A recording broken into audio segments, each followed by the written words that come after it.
السلام عليكم ورحمة الله وبركاته. meeshan waa xaalad deegaan sharbad leh inta oo miidki waaya kasoo horjeedkeeda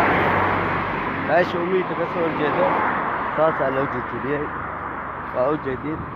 xaafadda sharbad leh saana loo cunay kacada saasaa lasii yeelay dacda saasaa laga sii yeelay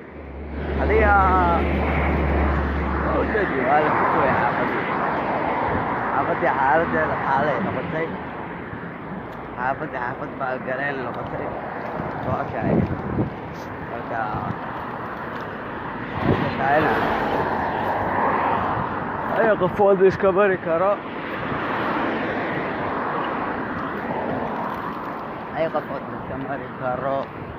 oo maxaa la dhacaa shimbiraha buubaya ay qofood iska markaa cidiyaasa sugilaanayso laakiin qaybta la jubiyey waxaa dhinacaas xaafaddii waa u dhammaatay inkastoo xaafaddaada ilaa u naxariisto oo dadkii iska nasiibka